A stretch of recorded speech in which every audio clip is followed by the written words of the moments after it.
We continue our reading of God's Dream for You, The Chosen, a morning devotional by author Dwight K. Nelson. Today's reading, October 16. O Calcutta. For you know the grace of our Lord Jesus Christ, that though he was rich, yet for your sakes he became poor, that you through his poverty might become rich. 2 Corinthians 8:9. Author and poet T.S. Eliot wrote, quote, "The last temptation is the greatest treason, to do the right deed for the wrong reason." End quote.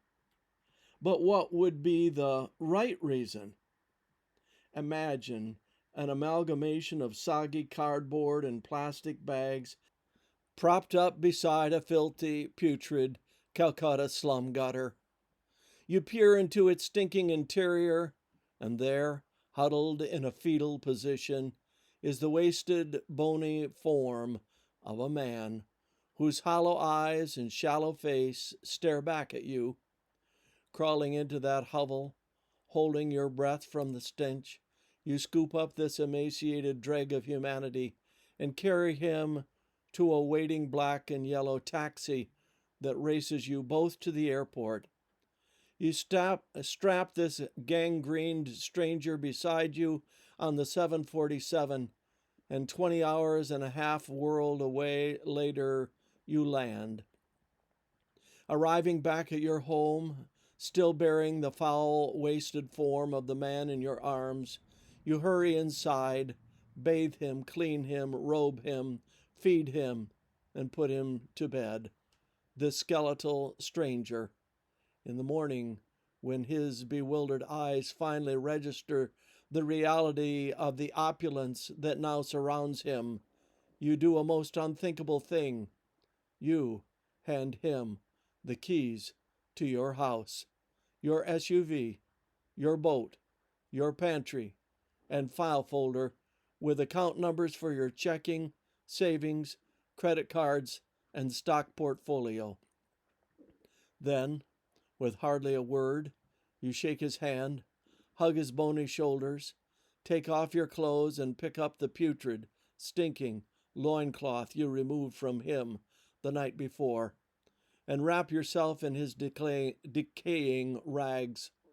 With a final nod, you walk out of your home, clutching only the return portion of the stranger's round-trip ticket, and boarding another 747, you fly a universe away.